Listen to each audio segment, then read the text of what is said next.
Hola, sí, estoy pasando una vez más por acá por tu dispositivo para comentarte que esta es la nueva edición de Mágicos Resultados, aquello que se encuentra sin haberlo buscado.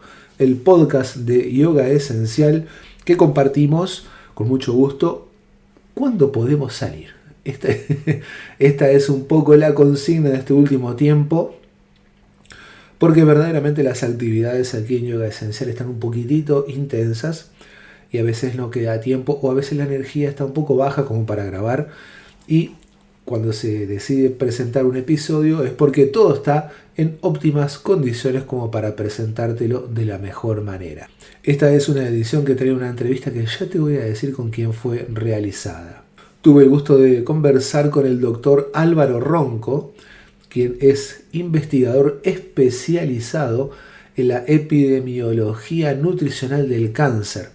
Por lo tanto, estarás adivinando y ya presintiendo que se habló muchísimo, pero muchísimo de verdad, de lo que es la alimentación y cosas que hacemos bien en casa y cosas que no hacemos tan bien en casa.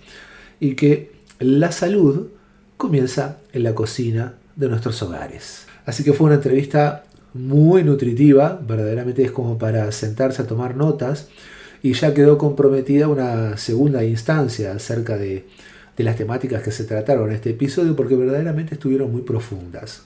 Antes de pasar a la entrevista, quiero recordarte que sigue estando disponible mi primer libro, Yoga, tu gran oportunidad, que está dando, bueno, mucho que pensar, mucho que reflexionar acerca de la temática del yoga y que es el libro que, como he dicho en otras ocasiones, el libro que me hubiera gustado tener a mí cuando empecé en la temática. Este libro lo escribí en función de mis propias experiencias, estudios y conocimiento que fue adquiriendo en toda mi trayectoria, que estamos ya sobre los 36, 37 años de estudio y trabajo de yoga, y que pretendí, bueno, presentarlo de una manera amigable, y así parece que se va realizando por los propios comentarios de las personas que tuvieron la gentileza de adquirir el libro. Si te interesa, podés pedirlo en papel o en formato digital, según tu interés y tu gusto también. Para ello van a quedar los datos en la descripción del podcast, así podés copiar y allí te comunicas conmigo para hacer el pedido de tu ejemplar de Yoga, tu gran oportunidad. Pero bueno, vamos a dejar mejor el espacio para escuchar la entrevista con el doctor Álvaro Ronco, con quien dialogamos amablemente y muy relajadamente de la siguiente manera. Doctor Ronco, tanto tiempo, ¿cómo Es verdad, estamos? es verdad. Muy bien, Gerardo, ¿qué tal? ¿Todo bien? Todo bien acá, buscando charlar contigo para tener un poco de información sobre temáticas interesantes que tienen que ver con la salud, para compartir con los oyentes de Mágicos Resultados. Entonces, una de las cosas que sé que están dentro de tus especialidades es el tema de la relación de los alimentos con la salud, ¿verdad? Exactamente. Puedo decir que ya hace más de 30 años, además. Oh, hay un montón de experiencia al respecto. Y en particular, cualquier cosa me corregís si me equivoco, ¿no? Pero en particular una de las cosas que por lo menos yo más te he escuchado hablar es de la vinculación de los efectos de la alimentación sobre el cáncer. Y exactamente, ese es el área principal de investigación en la que yo he venido trabajando. Podría poner un punto de arranque en el año 94, con lo cual igual cumplí los 30 años dedicado a esto. Es decir, básicamente siempre me defino ahí en eso como que yo vengo estudiando cómo se han alimentado personas que desarrollaron cáncer y comparo eso de cómo se han ido alimentando personas que no desarrollaron cáncer. Ya, ¿Y básicamente eso cómo es. empezó esa búsqueda? Si nos vamos 30 años para atrás, ¿qué motivó al doctor Ronco de comenzar a observar esos detalles? Los temas nutricionales siempre estuvieron en mi interés. De hecho, yo, digamos, poco tiempo después de que me recibí, yo hice la especialidad en medicina deportiva a partir de que trabajé unos, o mis primeros trabajos realmente fueron en clubes y gimnasios. Yo estuve muy alejado de sanatorios o de mutualistas o algo así. Entonces, ahí me encontré con que me podía formar un poco mejor para ese área. Y yo ya tenía algunos conocimientos básicos de temas nutricionales. Todo lo deportivo no me gustaba en cuanto a lo que era el estrés. Y todo eso de lo competitivo, de decidir de una persona que sigue o que no sigue, lo traumatológico en sí nunca me atrajo. Pero sí la fisiología del ejercicio y demás. Entonces la alimentación vinculada al deporte, es decir, básicamente a personas sanas y con exigencias un poco distintas al ciudadano común, empezaron a estar en mi interés. Pero ¿qué pasa? Que yo estaba formándome en el área de investigación de epidemiología de cáncer y bueno, ¿qué pasó ahí? Yo debí trabajar un tiempo haciendo estadísticas poblacionales, pero cuando se produce un cambio de jefe por jubilación del anterior, ese nuevo jefe tenía las inquietudes de estudiar nutrición y vinculada al cáncer. Había apenas empezado a hacer algo en el marco de trabajo que tenía y yo me encontré con que me dio la oportunidad de mejorar y aprender técnicas de investigación para esto. Y realmente después todo fue un despertar, fue un continuar, porque había mucho para aprender y uno también. A ver, Gerardo, uno se da cuenta con el tiempo que la noción, la capacidad de aprendizaje la tenés que tener siempre puesta en marcha. No importa la edad, no importa el momento. Puede haber tiempos donde uno se dedique un poco más, y yo reconozco, a veces leo más que en el tiempo de estudiante. Lo Ajá, que pasa es que sin el estrés de tener que dar un examen. Para mí, claro, claro. mostrarme en un evento o presentar un trabajo no me cambia la presión arterial ni nada por el estilo. Lo hago, digamos, más naturalmente.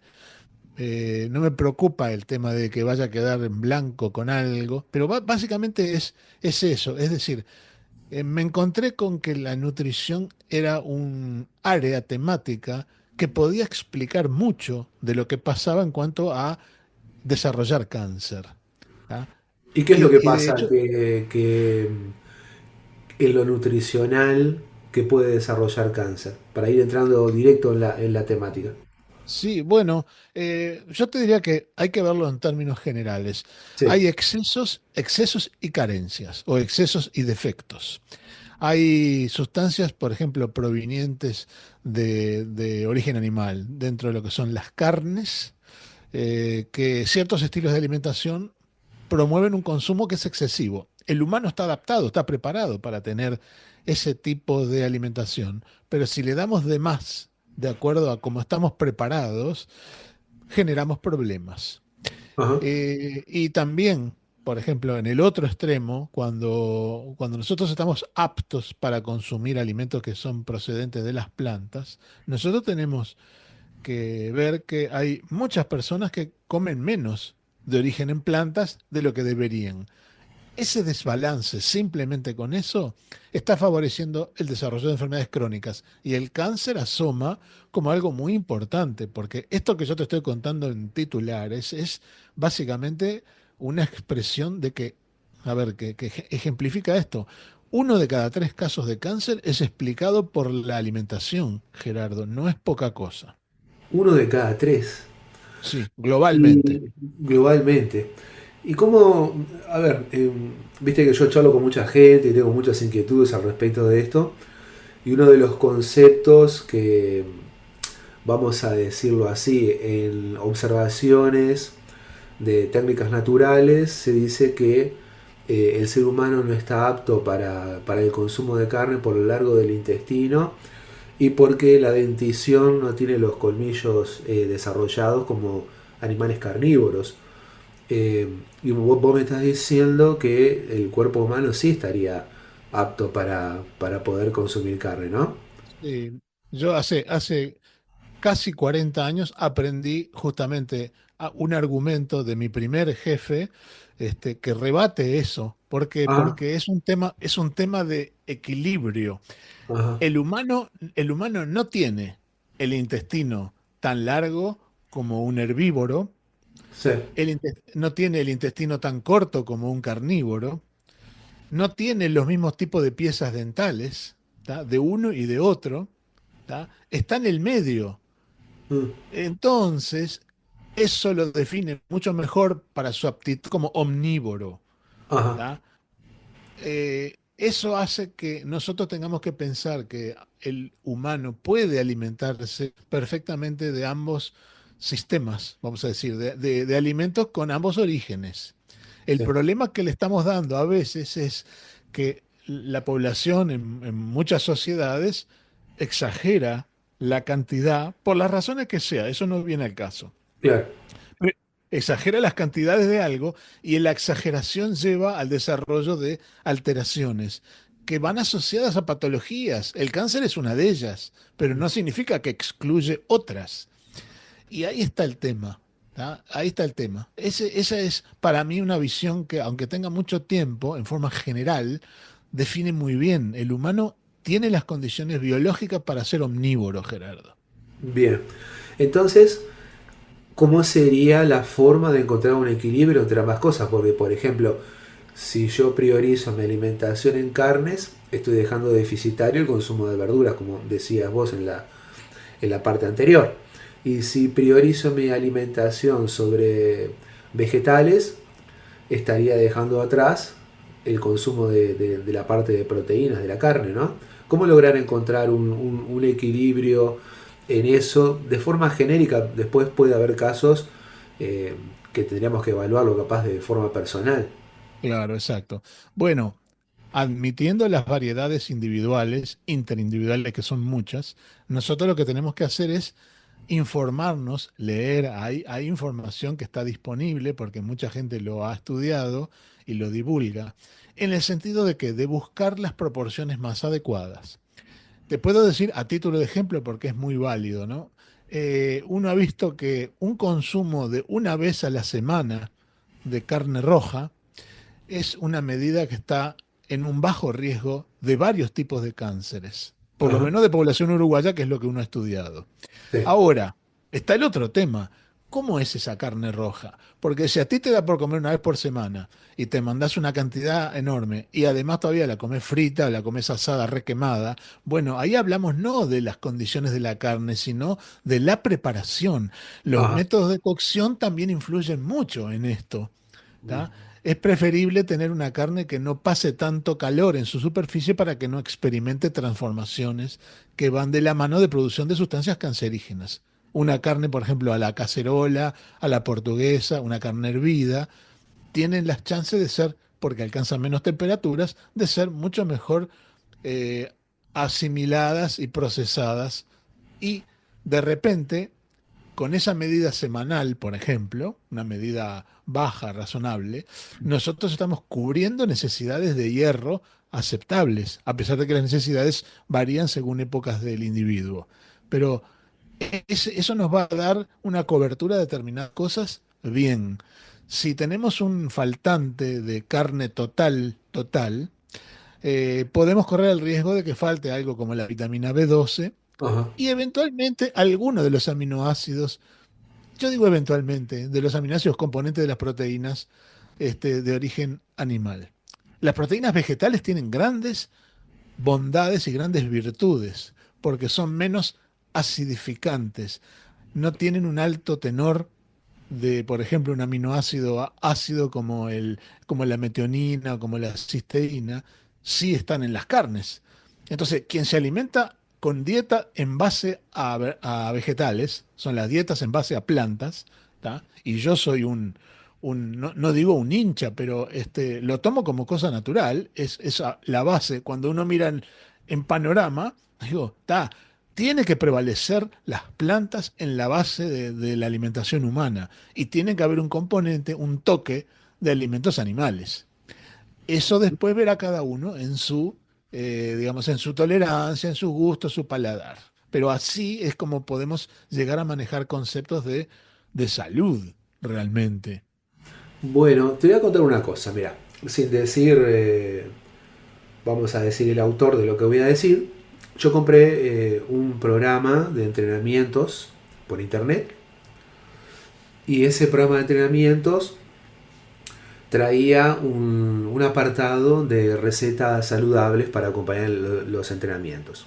Ah, Después que lo compré me di cuenta que el nivel de entrenamiento que traía está un poquito por debajo de lo que yo hago, porque, bueno, todos saben que me dedico a correr y por lo tanto tengo un nivel de entrenamiento que está un poquitito por encima del estándar, ¿no? O sea, Sí, sí, sí. no es solo un entrenamiento por salud, sino que es un entrenamiento también por una cuestión de resistencia y otras cosas.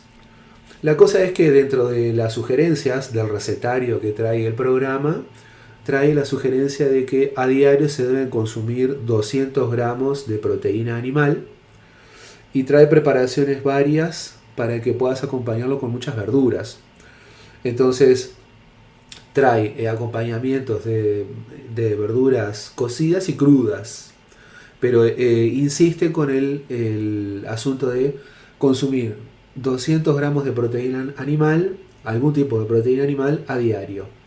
¿Vos cómo considerás esa observación? Desde el punto de vista de pensando solamente en la cantidad absoluta, 200 gramos de proteína están contenidos más o menos en 1 kilo total del alimento. Suena una cantidad muy grande. Para llegar a consumir eso, evidentemente que para gastarlo además, tiene que haber eh, un gran gasto energético. Yo pondría en duda, pero bueno, todo depende de cada organismo. Suena mucho. Estamos hablando de que considerando una relación de gramos de proteína por kilos de peso, para una persona estándar, siempre tomando la base de los 70 kilos, eso serían como 3 gramos de proteína diaria por kilo de peso. Suena alto. Hay mucho trabajo para los riñones. Ajá. Si esa proteína animal cumple con los estándares, digamos, que tiene cualquier proteína animal, sobre todo de carnes, estamos hablando de una carga ácida muy importante Ajá. y eso puede ser dañino para los riñones. Es en el largo plazo, ¿tá? Porque hay toda una demanda de producción de bicarbonato para neutralizar esa acidez, que es un problema que no tendría quien consuma una cantidad elevada de proteínas vegetales, por ejemplo. Así lo acompañemos, por ejemplo, con mix de verdes, de ensalada cruda.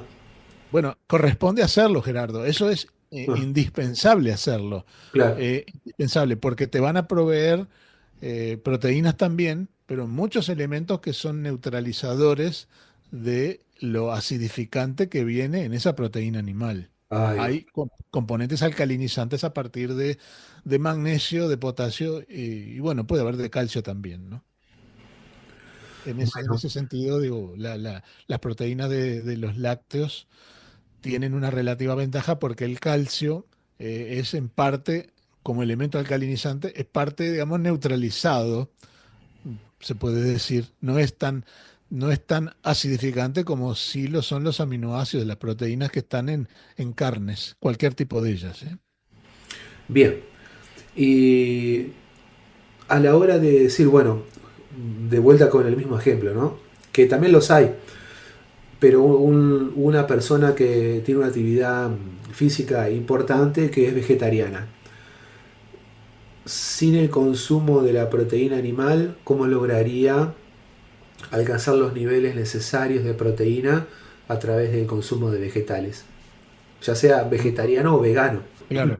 Todavía vegano la complica un poco más porque evidentemente que hace más estricto lo que es la obtención de algunos elementos. Claro, pero hay Eh, maratonistas que son vegetarianos y veganos, ¿viste? Eso a mí me sí, llama la sí. atención, ¿viste?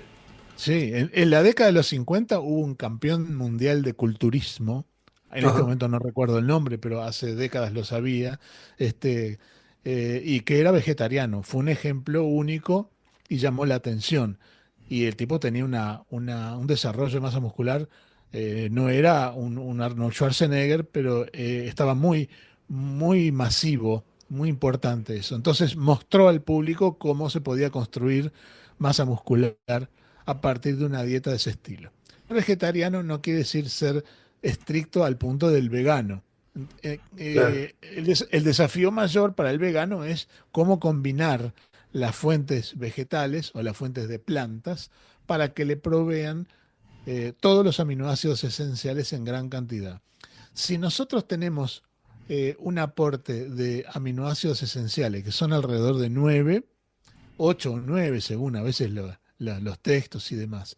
Si los tenemos cubiertos, ya tenemos una base para salud. El problema está, yo esto lo vi el año pasado en una lectura de un artículo de un un autor dentro de medicina deportiva, en la parte nutricional, porque me llamó mucho la atención.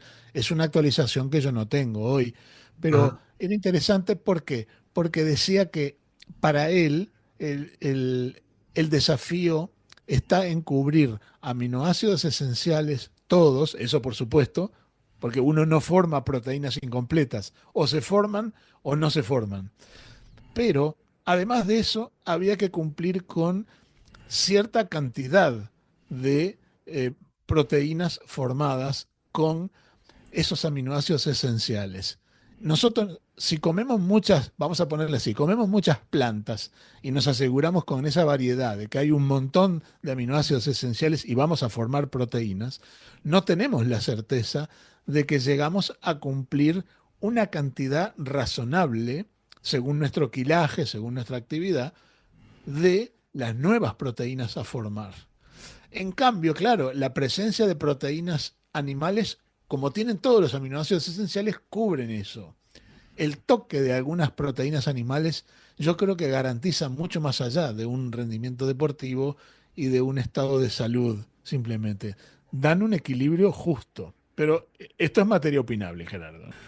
En definitiva, siempre hay que ver entonces eh, el estilo de vida de la persona, ¿no? Una cosa es una persona que tiene una actividad física importante y otra cosa es una persona que tiene un estilo de vida más sedentario, tal vez, o más tendiente a lo meditativo.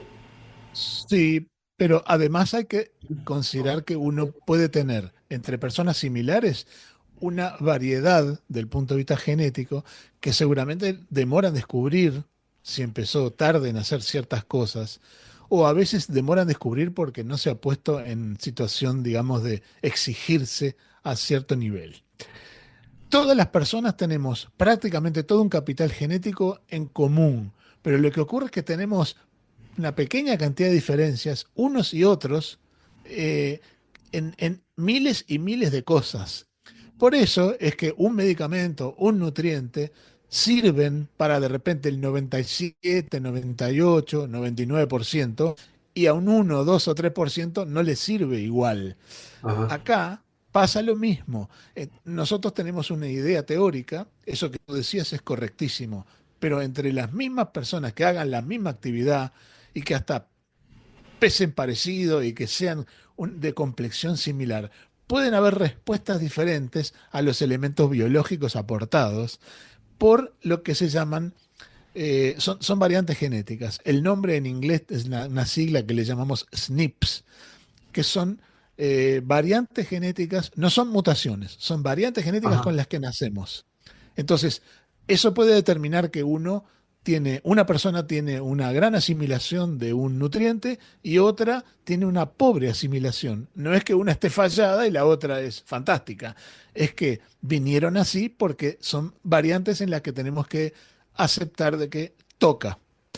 Y eso es una forma simple de verlo, pero es real. Por eso los medicamentos no sirven igual para todos. Ujú. Hay una probabilidad estadística de que cuando se prescribe resulte eficaz. Cuando uno indica por ejemplo, sugiere un componente nutricional para ser tomado como suplemento, está basándose en qué? En que a la mayoría le va a servir. Siempre hay que considerar la posibilidad de que a ese producto, particularmente el organismo, no le responda de la manera esperada, lo cual no implica un error. No es que el anterior se equivocó y ahora yo voy bien. No, ya tengo la experiencia del anterior y si eso no funcionó, hay que variar. Pero hay que hacer observación con uno mismo en todo. Vamos a centrarnos en las personas que de pronto ni son vegetarianas, ni son veganas, son de Uruguay, de Montevideo, de cualquier ciudad del interior, y que comen a diario una porción de carne, a veces con arroz, a veces con verduras, a veces se arma un pastel de carne o lo que fuere. Si tuviéramos que orientar a alguien, siempre de forma genérica, ¿no? Más allá Sí, sí, sí, de sí. que haya una patología o no, genéricamente como para decir, bueno, estos comentarios le pueden venir bien a la mayor parte de las personas para lograr que la salud se vea bastante estable y que al lado de algunas otras sugerencias, como por ejemplo hacer ejercicio, determinadas pautas puedan servir en general para, bueno, mantener un índice de salud bastante bueno y que no haya tanto desbalance entre o mucha carne y poca verdura, o poca verdura y mucha carne y cosas por el estilo, ¿no? Y antes que respondas, no me quiero olvidar de comentar si realmente el consumo de achuras, por ejemplo, es positivo o hay alguna evidencia de que realmente no es tan positivo. Hmm. Es un punto muy difícil, porque se ha creado un hábito masivo y los hechos, desde la óptica del vínculo con el cáncer, los hechos muestran que es un hábito bastante desventajoso. Estamos hablando Yo te del final de la pregunta, ¿no? En este caso de las de achuras. las achuras, de Dale, las dale, ahí achuras. va. Entonces, evidentemente que un estilo saludable plantearía que hay que priorizar un consumo de carne que tenga grasas propias de las mejores, que sean, por ejemplo, las de vacas que han comido en pastura y no de las que comieron de ración, Ah, porque las de ración tienen una grasa intramuscular que está formada por ácidos grasos diferentes a la que comió pasto. ¿Ah? Entonces, no vamos a comparar una carne roja y con un nivel de grasas normal a el contenido y las características de lo que son las achuras. Quizás haría una excepción, Gerardo, con lo que es el hígado, porque periódicamente el hígado tiene la posibilidad de tener un aporte de hierro en particular, si hay alguien que está en una situación de carencia, digamos, o en periodo de demanda importante, eso no se puede dejar de lado. Yo he hecho trabajo de investigación sobre hierro y riesgo de cáncer justamente por el exceso, ¿tá? Porque en un país donde se come mucha carne, donde, carne roja sobre todo, carnes procesadas de todo tipo de lo que es el chacinado. Pero además de todo, desde 2005, hace 20 años, hay una un fortalecimiento o una fortificación de la harina blanca con ah, sulfato de hierro, que es para compensar lo que se pierde por la molienda. El ah, hierro que está en la harina integral pierde ese hierro, digamos, es perdido por la molienda, pero ¿qué ocurre?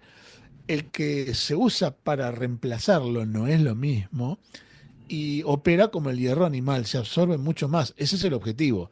Pero en sociedades que son tan carnívoras como la nuestra, generan en adultos una acumulación de hierro inadecuada.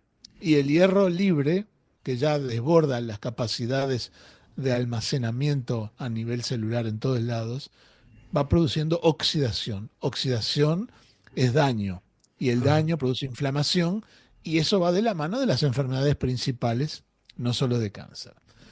Esto no quiere decir que el hierro es un enemigo, porque diría un error, sería un error, una cosa así. El hierro no es un enemigo, no importa el origen, me refiero, no es un enemigo. Lo precisamos para tener salud. El organismo humano tiene que tener 4 o 5 gramos de hierro, nada más, pero hay un aporte diario que somos capaces de asimilar y si se supera, evidentemente que ¿dónde queda? Queda en los intestinos esperando ser eliminado. Y está muy relacionado con el cáncer de colon y recto, por ejemplo. ¿Tá? Es decir, hay que manejar esto debidamente. A principios del siglo XXI hubo estudios que marcaron una revolución en el conocimiento del hierro y que mostraron que el organismo humano está adaptado para regular perfectamente el ingreso del hierro de origen de plantas, el vegetal, el de legumbres. Pero el hierro animal tiene una asimilación, una proporción mucho más alta y no tiene freno. O sea, le damos y asimila.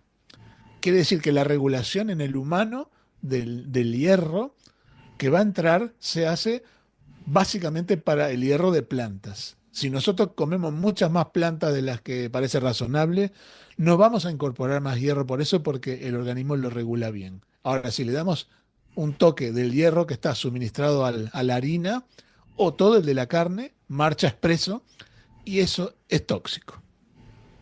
Ajá, ajá. Bueno, no te Poca olvides cosa, de... ¿no? Poca cosa, no te olvides de orientarnos sobre la dieta equilibrada para la persona estándar de Uruguay, ¿eh? Que eso no quedó respondido, después el oyente me reclama. Bueno, a ver, lo que pasa, yo te entiendo, pero no es que yo omito las respuestas. No, no, no, está bien. Esto es una conversación dinámica y a veces puede Sí, quedar colgado. correcto. En todo caso, puedo dejar el compromiso con el recordatorio para un próximo encuentro, Dale, para perfecto. enfocarlo de arranque. Es decir, Dale, porque güey. en las conversaciones a veces pasa, porque en las conversaciones si a uno le preguntan dos cosas a la vez, Gerardo, mira que Eh, yo estoy abriendo el paraguas, ¿eh? Si le no, preguntan dos más. cosas a la vez o encadenada, digo, bueno, ¿por cuál empezamos? No, igual, igual bien, bien, bien. El periodista es muy curioso en este caso y hace unas preguntas largas y a veces con dos, tres respuestas. Está bien. No, Bueno, buenísimo, buenísimo. Lo que quedó claro es que entonces no es tan ventajoso el consumo de achuras. Yo con el hígado paso, doctor, paso. No, no, no. En este cuerpo no, no entra eso. Consumiré otra cosa para que tenga hierro, no sé. Me comeré una ensalada con un montón de garbanzos, pero el hígado no. está perfecto, está perfecto. Y decimos una cosa, eh, para ir cerrando el tema de las carnes y preguntar de otras cosas. ¿Qué pasa con la carne de pollo? ¿Qué tan recomendable es?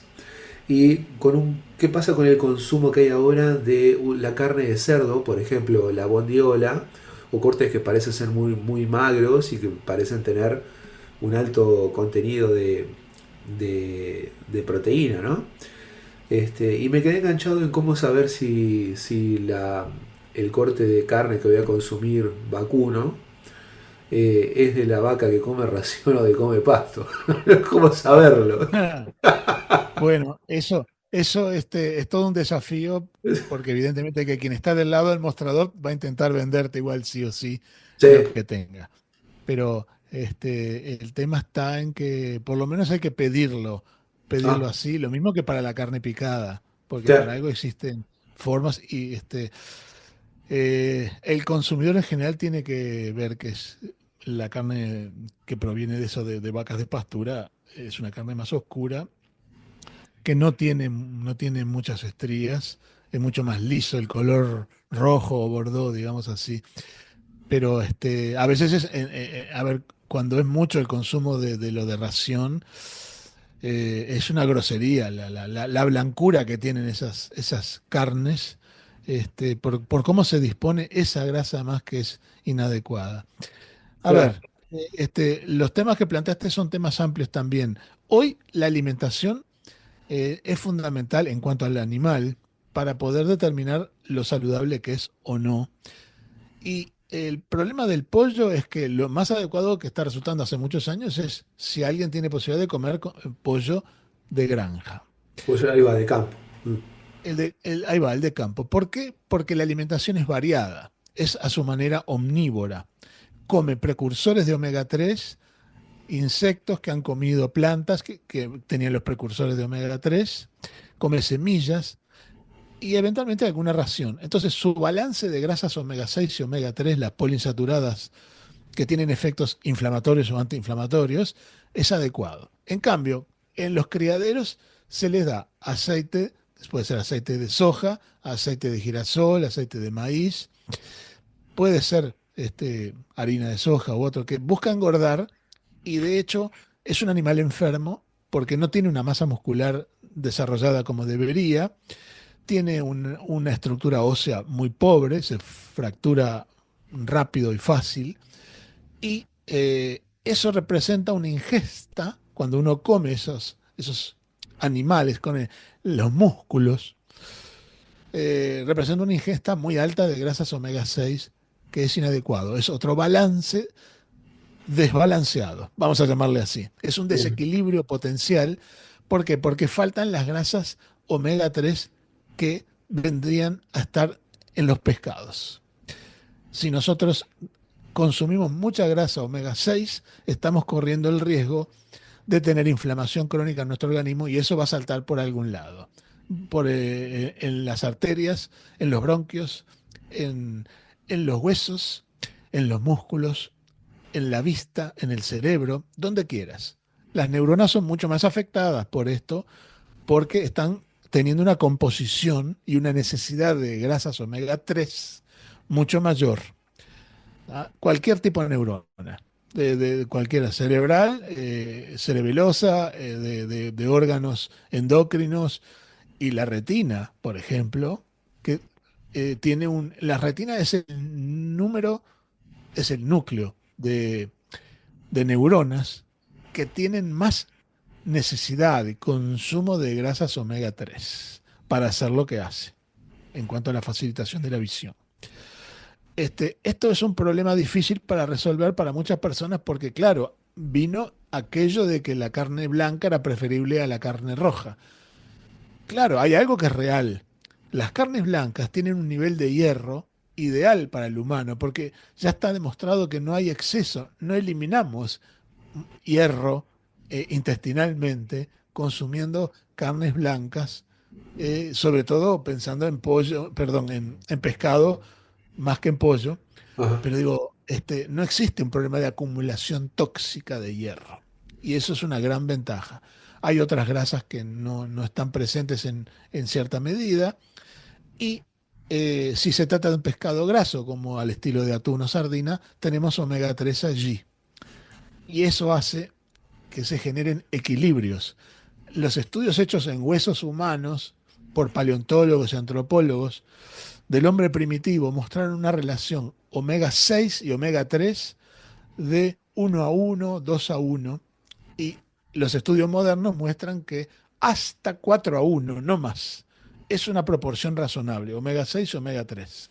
A partir de eso, cuanto más sube, más enfermedades hay asociadas, que puede estar incluyendo la diabetes, problemas cardíacos o vasculares, cáncer, osteoporosis, enfermedades autoinmunes, enfermedades degenerativas. Tenemos un paquetón de enfermedades solo explicables como base, porque no es un elemento único, pero solo explicables por el hecho de tener un desbalance en algo que el humano está formado para que ingiera en ciertas proporciones. Gerardo, esto es muy importante. El humano, Ajá. el hombre primitivo, tenía una proporción, por ejemplo, de potasio con el sodio, de omega 6 y omega 3, ¿tá? Determinadas. Y modernamente en las sociedades que tienen dietas occidentales, muy carnívoras sobre todo, eso se ha desvirtuado totalmente. Se mantienen ámbitos como en el Mediterráneo, con la dieta mediterránea, aunque tenga variantes regionales. Pero en fin, es un tema complejo. No lo podemos agarrar ahora justo, yo digo, no lo puedo agarrar ahora justo al final, pero digo, tiene muchas aristas. Así Sí, que sí, sí, sí. hay que ir tomando un poco de todo, ¿no? Entonces hablemos de esto, profundicemos un poquito más en el concepto de la inflamación. Eh, la inflamación que vos decías que es inflamación de la parte bronquial, de la parte cardiovascular, podríamos decir también de la parte abdominal, de los órganos de la zona. Eh, a- Cuando hablamos de inflamación, se entiende bien la idea que es como que el órgano se expande, pero ¿qué sucede cuando pasa la aparición de la inflamación? No, claro, no es eso. Cuando mucha gente dice que estoy inflamado, estoy inflamada, y de repente la imagen que es el abdomen distendido. No, no, no es eso. Ujú. No es la rodilla hinchada porque hubo una actividad intensa que desde el punto de vista biomecánico le afectó. No, no. Esta Ahí va. inflamación es de bajo grado y ocurre a nivel de las membranas de todas las células del organismo. ¿Tá? Esa inflamación significa que las células tienen una membrana que la envuelve, que está engrosada, está espesa, le dificulta pasaje de nutrientes hacia adentro y salida de tóxicos hacia afuera. ¿Tá? Ah, Está dificultada la acción de la insulina para que le facilite a la célula que ingrese glucosa. Está perjudicada la salida de grasa, por ejemplo, si queremos que actúe como un combustible. Entonces, el problema está en que ciertas membranas afectan mucho más ciertas funciones. Si yo voy a los vasos, a las arterias o a las venas, pero vamos a pensar en las arterias, cada vez más chiquitas, cada vez más chiquitas, llegamos a un punto donde hay capilares, donde va a pasar oxígeno para un lado, va a venir anhídrido carbónico para el otro, además de los nutrientes. Si la membrana de esos capilares está engrosada, el pasaje, la respiración no se hace bien. Ajá. Y si no llega oxígeno adecuado a los tejidos, esas células están sufriendo. Y si las células están sufriendo y tienen la membrana gruesa y necesitan tener energía, producir energía, sus mitocondrias, que son sus pequeñas usinas, ¿qué van a hacer? No pueden oxidar grasas o glucosa, fermentan glucosa, obtienen una tasa de energía mucho más baja, pero es inmediata al toque. Y entonces, con eso, nosotros estamos fomentando un grado de acidez que, como ocurre adentro de la célula se moriría, se intoxica y se muere, pero la célula tiene recursos como para enviarlo, ese ácido, el ácido láctico sobre todo, producto de estas reacciones, lo envía fuera de la célula, al medio extracelular, a la matriz extracelular. Ese medio ácido dificulta, por ejemplo, que venga elementos de las defensas. Es un bloqueo para todo lo que son glóbulos blancos, cosa que muestra que es más fácil estar infectado con algo, porque no vienen a pasar esa barrera ácida. Necesitamos elementos alcalinizantes, ¿tá? Para empezar, para ayudar a bajar la inflamación, necesitamos regularlo con varias cosas, no con una cosa sola. Ajá. Pero digo, todo ese desarreglo tiene potenciales perjuicios porque el organismo hace lo posible. Puede mover mucho calcio de los huesos para alcalinizar el medio, pero de repente no alcanza. Puede producir bicarbonato a nivel renal extra y de repente no alcanza. Entonces, hay un grado de pérdida de alcalinidad mínima básica, una cierta pequeña pérdida que ya es tóxica. Y todos eso son consecuencias de la inflamación crónica. Las membranas cuando van perdiendo inflamación y cuando se van normalizando, permiten el pasaje normal de sustancias en un sentido y otro. Ese es el asunto que hay que pensar a distancia. Nosotros podemos corregir estas cosas a nivel general entre 2 y 3 semanas, haciendo algo estricto en cuanto a lo que es aporte de grasas omega 3 y recorte de las grasas omega 6. Lo más fácil es incorporar, si uno quiere basarse solo en eso, incorporar pescados como atún y sardina, ¿tá? Y dejar de lado aceites de semilla como girasol, soja, maíz, etcétera, y tener solo aceite de oliva. Con eso hacemos una inversión, no en el sentido de invertir, sino de invertir como si fuera de gastar para, digamos, obtener algo, que eso ocurre en términos de salud. Hablo de invertir, de cambiar el polo, digamos así, de lo que estamos ingiriendo. Y vamos a ir teniendo señales a partir de que en la sangre bajan ciertas sustancias que se producen en la inflamación. Van bajando, en 2 a 3 semanas se pueden normalizar. Y eso va a significar que haya evidencias. La primera evidencia va a ser en la piel. La piel se hace mucho más húmeda, no está seca, no está descamante, y todo lo que es, ya te digo, desde la boca hasta el ano, todo el epitelio digestivo va a empezar a mejorar. ¿Por qué? Porque se normalizan sus parámetros propios de lo que es la condición inflamatoria. Eso es una cuestión básica de salud que hay que respetarla. Primero, controlar eso y después pensar en otras cosas. Y digamos, como para ir cerrando este capítulo, porque yo estoy lleno de información, te diría que ya casi no puedo ni pensar de todo lo que hemos hablado. Para esto de la inflamación concretamente, ¿puede aportarle un beneficio eh, la inclusión del ejercicio, cualquiera sea, ya sea un ejercicio de gimnasio, de yoga, de deporte, simplemente salir a caminar o pilates, tai chi, lo que fuere, y a eso sumarle el aumento del consumo de líquidos y hidratarse un poco más? La respuesta es sí, absolutamente, Ajá, totalmente. ¿Tá? bien. El ejercicio no extenuante, no el de tipo competitivo de No, no, no. agotamiento, Sí. todo el ejercicio que sea más recreativo y demás, tiene efectos antiinflamatorios leves Ajá, demostrados. bien. ¿Tá? El aporte de líquido es importante porque, y bueno, porque es un diluyente de elementos que si tenemos que eliminar, bueno, encuentra el organismo un medio más adecuado. Si no, es un gran esfuerzo para los riñones para deshacerse de esos tóxicos. Si le viene una oferta hídrica mayor, lo hace mucho más aliviado. Así que por eso lo de la respuesta, sí, se Sí, necesita claro. y todo tipo de elemento que ayude a generar equilibrios, porque también en lo psicoemocional puede influir en el tono vascular, puede influir en la electricidad que circula entre células, vamos a decir, entre una célula y el capilar que la va a nutrir. Todo eso es- no es solamente el pH de lo que vino en la sangre o el nivel de los electrolitos como el sodio, el potasio. No, también lo regula, digamos, los biorritmos que tenemos, lo regula la acción mental, digamos, en el sentido de que se pueden lograr equilibrios que potencian, se suman a lo que la biología está siendo influida con los elementos nutricionales. Claro, claro, claro. La meditación también, entonces, porque yo, Exactamente, yo te exactamente. escuchaba hablar del efecto de la inflamación y me imaginaba un organismo súper estresado, ¿no? Con, Justamente, sí.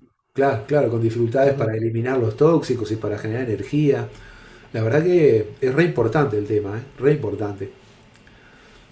Tiene muchas aristas, viste que es muy complejo, pero hace unos años se demostraron en personas, le sacan muestras antes y después de ejercicios de relajación, de estados meditativos y demás, y aún efectos, no sé, visibles en linfocitos y demás, que aún los más incrédulos tienen que ceñirse a lo que es la evidencia.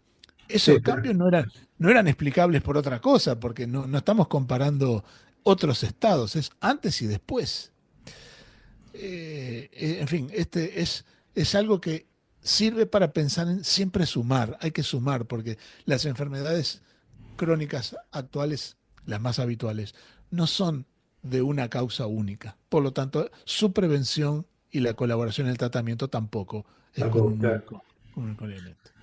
Bueno, en definitiva, para el oyente, por lo menos al término de esta conversación del día de hoy, es empezar a observar lo que comemos, cómo comemos, empezar a incluir el ejercicio, si no lo tenemos ya y si lo tenemos, continuarlo, tratar de aprender técnicas de relajación, de meditación, hidratarse correctamente y estar atento a los chequeos y esas cosas, ¿verdad? O sea, eso es indispensable.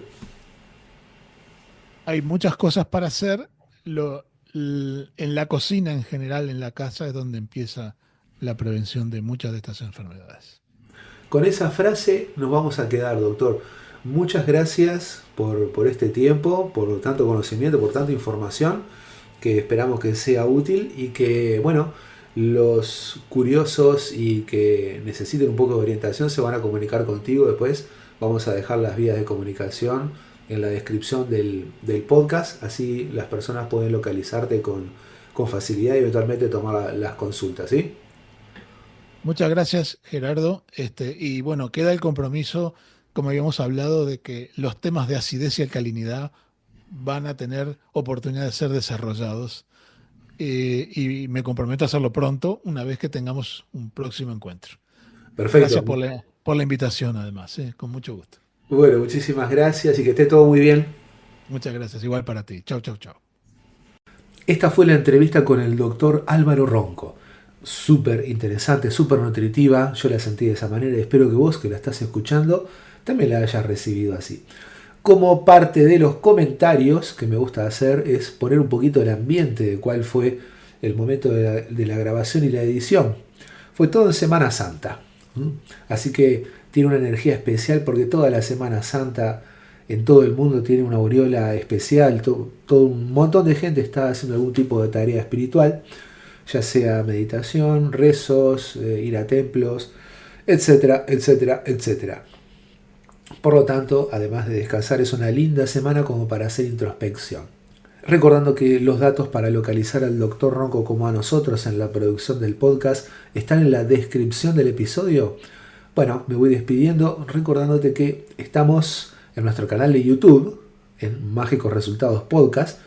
Ahí podés suscribirte y podés compartir libremente este episodio y todos los que quieras. Digo, esta es una gestión que se hace para el beneficio de quien lo escuche. Por lo tanto, es gratuito, se comparte sin límites, sin problema ninguno, ¿sí?